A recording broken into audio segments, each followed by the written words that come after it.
Il va faire beau, tu crois? Ouais. Non, j'en sais rien du tout. La question est pertinente. Dans quelques heures, c'est la première de l'opéra Enfants de cristal et la météo est assez incertaine. Le spectacle a demandé près de 2 ans de travail. Chacun est concentré sur sa tâche. Bah là, disons que là, je suis plutôt dans ne rien oublier. Il y a plein de détails encore qu'il faut affiner avant 22 heures. Et puis il faut que je fasse le tour des coulisses, que j'aille voir les acteurs, que je les rassure, voilà, qu'on calme un petit peu tout le monde, parce qu'il y a toujours de l'excitation. Donc je vais faire un petit peu de social. Du côté de la décoration, tout est presque en place. On a fait ce qu'il fallait faire, ce qu'on nous a demandé, les derniers bricolages, les dernières petites réparations, les dernières modifications. Et on espère que ça marche. Et pour que ça marche, bénévoles et résidents ont travaillé 1 an main dans la main. C'est le cas de Philippe. Il est résident ici depuis une quinzaine d'années et c'est la première fois qu'il participe à un spectacle. Il fallait que tout soit fait comme il faut. On a appris les gestes, tout. C'est vraiment, mais c'est intéressant.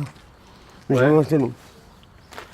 Et maintenant, le résultat, il va être bien. L'opéra est maintenant dans moins de 2 heures. Les résidents qui participent au spectacle affluent vers la scène. Le trac commence à monter. C'est un peu peur et c'est un point à côté au ventre. À quelques heures du spectacle, on a quand même le stress. Mais disons que c'est une belle aventure et c'est une belle expérience pour tout le monde. Moi aussi, j'ai le trac. Mais comme Franck et François m'ont dit, ça va très bien se passer. Au début, ça fait un petit peu le trac. Et après, j'ai beaucoup l'habitude, comme si j'étais dans un film comme ça. À l'extérieur, de nombreux bénévoles aidés par la gendarmerie accueillent les spectateurs. Pour chaque soir, la jauge est de 600 personnes. Les billets avaient été mis en vente par Internet au prix de 10 €. Seules quelques places sont encore disponibles ce soir. Ça marche du feu de Dieu. C'est parti comme des petits pains. C'est presque complet pour chaque soir. Pour faire patienter tous ces amateurs d'opéra, de nombreuses animations leur sont proposées. Chant, parcours autour des 4 éléments pour rappeler le thème de l'opéra. Chacun attend avec impatience le début du spectacle. Je me réjouis de voir ce qu'on arrive à faire avec les handicapés et avec des gens qui sont du métier. Et puis c'est quand même un nouvel opéra, donc c'est une grande première, donc je me réjouis. Personnellement, je ne connais pas, donc je vais me laisser surprendre. Et puis je pense que, compte tenu du temps de préparation qu'il y a eu, ça doit être quelque chose de fabuleux. Enfin, pour moi, je pense que ça va être merveilleux. D'après les dires, ça va être quelque chose de très beau. Plus que 3/4 d'heure avant le début de cette première. Une partie des choristes et figurants sont déjà habillés et maquillés. Ici, c'est le chœur 1, composé essentiellement de résidents. J'ai aucune crainte parce que je trouvais que les résidents étaient déjà très très présents au moment des répétitions. Ils ne se posent pas la question, est-ce que c'est une répétition, on a encore le temps de vous fignoler les choses. Ils étaient déjà là comme si c'était une première ou une finale. Enfin en tout cas, ils sont toujours là, bien au rendez-vous. Répartis dans une dizaine de lieux, chaque groupe attend patiemment le début du spectacle. Eux sont des percussionnistes. Vous attendez quoi? Ils connaissent leur partition sur le bout des doigts et ils se sentent Bien, quoi. Ouais, pas un petit peu de stress Non, ça va. Il y a beaucoup moins quand même. Voilà. Dans les autres groupes, c'est le moment de l'échauffement ou de la concentration. Les solistes, eux, sont maquillés par les élèves du lycée du Réberg. Nous ne sommes plus qu'à quelques minutes de la première, le travail de plusieurs mois pour les solistes professionnels. Avant une première, on est content, on a hâte de rentrer en scène, on a hâte de jouer avec le décor, avec tout ce qu'on a travaillé depuis 6 mois. Donc je crois qu'on est content. Dans la loge des solistes masculins, chacun fait passer le trac comme il peut. Ils sont en résidence à l'Institut depuis presque 1 mois. Les résidents, ce que j'ai remarqué, c'est que c'est comme avec les enfants. C'est-à-dire qu'il n'y a pas de filtre. Donc l'émotion, elle passe tout de suite. Et donc ça, c'est assez intéressant et assez émouvant, quoi. Ça donne un truc particulier. C'est comme si c'était vraiment réel, quoi. On a vraiment l'impression de donner du bonheur aux gens, là, pour le coup.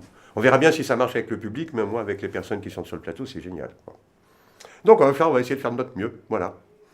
À l'extérieur, les 600 spectateurs sont installés.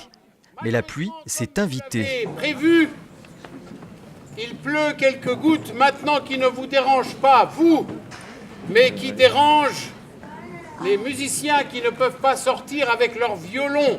Heureusement, l'averse n'a duré qu'un quart d'heure. Le spectacle peut enfin commencer.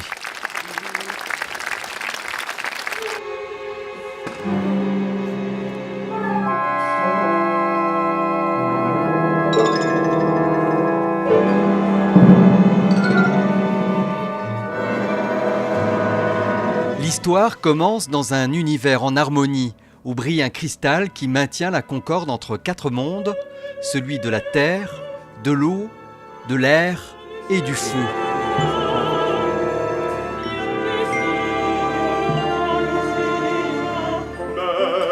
Un alchimiste, aidé par son jeune apprenti, est chargé d'entretenir la lueur de ce cristal.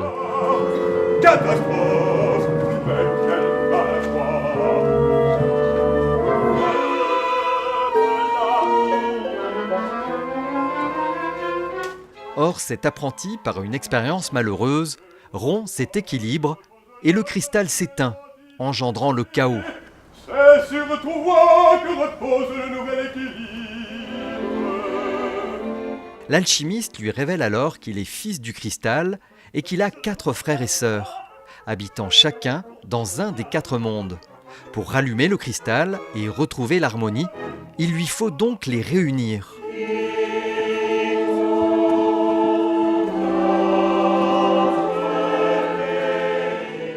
Il passe d'abord dans le monde de la Terre, où les habitants sont obligés de fuir le chaos de leur monde.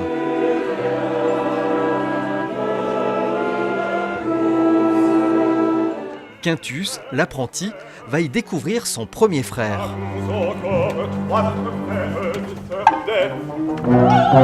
Ensemble, ils se rendent ensuite dans le monde de l'eau, où règnent des sirènes et d'autres créatures aquatiques. Ils y trouvent Diandra, leur sœur, avec laquelle ils s'échappent.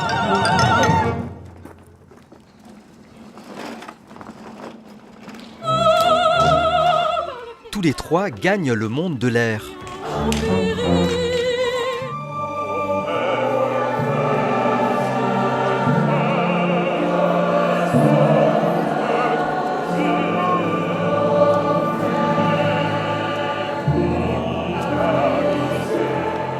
Dans ce monde aérien, ils découvrent Tri, une autre de leurs sœurs. Enfin, dernier monde visité, celui du feu.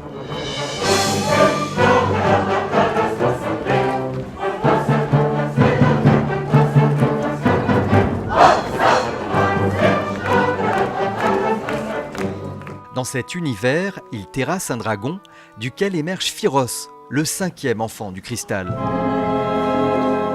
Enfin réunis, les 5 frères et sœurs rétablissent l'équilibre du monde. Pendant ce final, le public est invité à donner de la voix.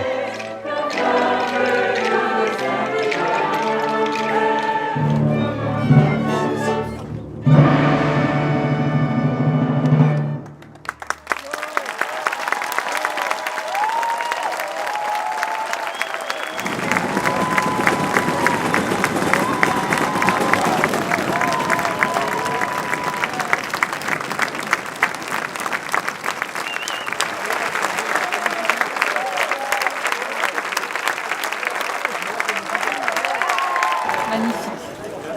Beaucoup de couleurs, des costumes extraordinaires, beaucoup d'émotions qui sont dégagées vraiment.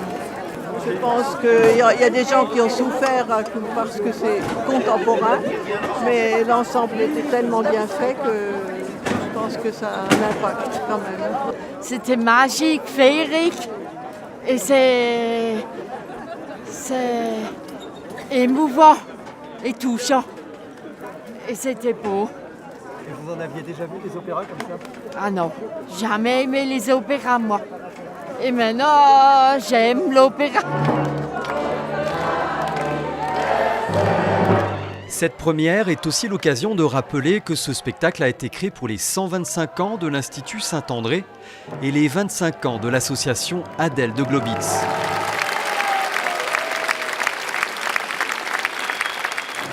Mais pas d'anniversaire sans petite fête, l'occasion de continuer à donner de la voix. Toi de la prophétie, mon âme. Mais aussi moment de partage et de communion entre solistes et résidents. Au début, c'est difficile pour le jouer, parce que des fois, on se sentait un peu stressé parce qu'il y a des pièces qu'on ne pouvait pas bien jouer. Et maintenant, depuis qu'on est rentré dans le bain, eh ben, on arrive tout seul. Ça fait une grande expérience pour moi. Une forte émotion, un plaisir, un grand plaisir de l'avoir fait. De belles rencontres et ça m'a aidé. Super bien. Et j'ai aimé, et on a sauté, on a fêté l'anniversaire de Saint-André. Franchement, c'était magnifique et j'ai adoré. Les résidents ne tarissent pas d'éloges sur les solistes professionnels qui sont en résidence à l'Institut depuis 3 semaines. Des artistes conscients de vivre une expérience hors du commun. Un moment incroyable, un moment de joie, de rencontre, d'amitié, de bonheur. On a appris beaucoup de choses et on prend des bains d'amour. Parce que c'est ça aussi, quand il n'y a pas de filtre, du coup, dès qu'ils nous aiment, ils nous le disent, quoi. Donc, c'est super agréable. Mais quoi qu'il en soit, tout ce qu'on a vécu, on le gardera pour très longtemps et encore merci. Cette première aura été un grand moment pour tous. Un événement qui restera gravé dans les mémoires et dans l'histoire de l'Institut Saint-André.